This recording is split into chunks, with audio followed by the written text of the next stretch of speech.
Are you getting into this story yet? This story that's unfolding? You know, Joseph is the fourth generation. He's the grandson of Abraham. So there was Abraham, Isaac, Jacob, and now Joseph. But there's a big difference between Joseph and the previous three generations. God never calls himself the God of Joseph. Angels never appear to Joseph. And his brothers aren't rejected like those of the other three stories we'd read about before this.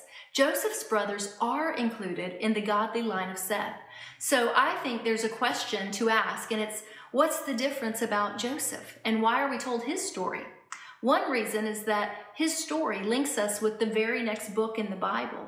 In Exodus, we're going to find this same family in slavery in Egypt. And if we didn't have Joseph's story, we wouldn't understand how they got there.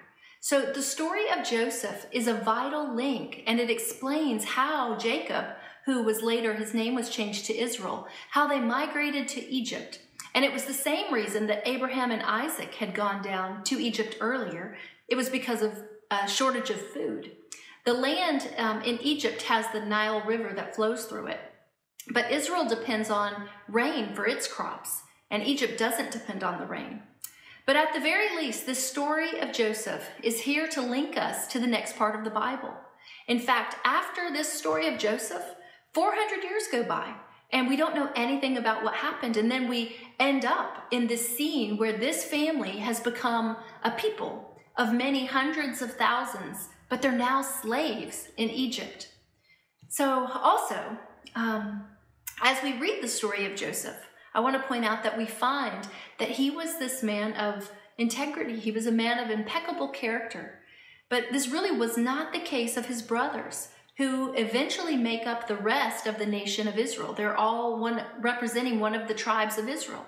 We find in them bitterness and envy, murderous thoughts, lying. And one of the most unsavory of the brothers is Judah.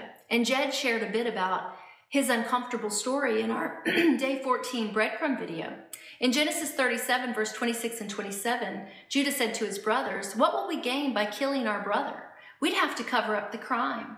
Instead of hurting him, let's sell him to those Ishmaelite traders. After all, he is our brother, our own flesh and blood." And so his brothers agreed. Well, it was Judah's idea to take their brother Joseph and sell him into slavery for profit instead of killing him, which the other brothers wanted to do.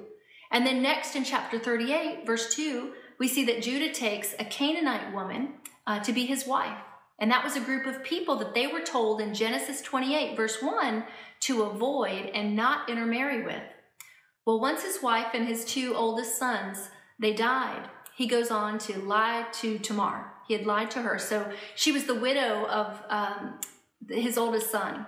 And so because of his lying, he ends up in a predicament. And she pretends to be a prostitute at some point, and he ends up having sex with his own daughter-in-law. You know, listen, who said the Bible is boring? I mean, there is a lot of drama in here, a lot of dysfunction. But you know what? It's because the Bible is an honest book, and it's also a history book.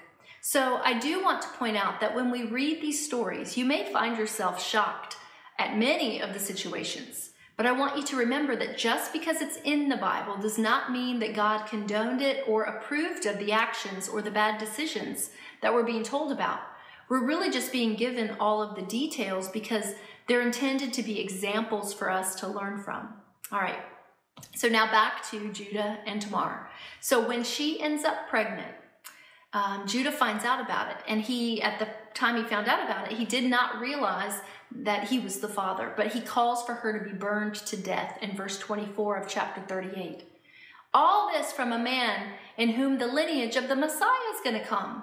But we see a change in him when we get to Genesis chapter 43, verse 9, and it's concerning his little brother Benjamin. He tells his father Jacob, whose name later became Israel, "I personally guarantee his safety. You may hold me responsible if I don't bring him back to you. Then let me bear the blame forever." So as the narrative continues, Judah steps forward, first repenting, then offering himself as a substitute for Benjamin to Joseph in chapter 44, verse 33. "So please, my Lord, let me stay here as a slave instead of the boy, and let the boy return with his brothers," is how it reads. So fast forward the Bible 1,700 years, and we see in his line, Jesus, our surety. What a picture of Christ that we have here when Judah offered himself to pay the price and serve as Benjamin's substitute. That's what Jesus did for all of us. 2 Corinthians 5 verse 21 says, "For he made him who knew no sin to be sin for us, that we might become the righteousness of God in him." What an awesome God we serve. Well, I hope you've been blessed by today's breadcrumb, and I will look forward to chatting with you again in the next couple days, bringing some other insights as we're reading along through the scriptures. Again, I want to invite you, if you're finding this breadcrumb video and haven't been to the online Bible studies, you're welcome to join us. It's free. You can find us at touroftruth.com or touroftruth.org. So either way, we'll get you there, and we'll look forward to seeing you soon. God bless you.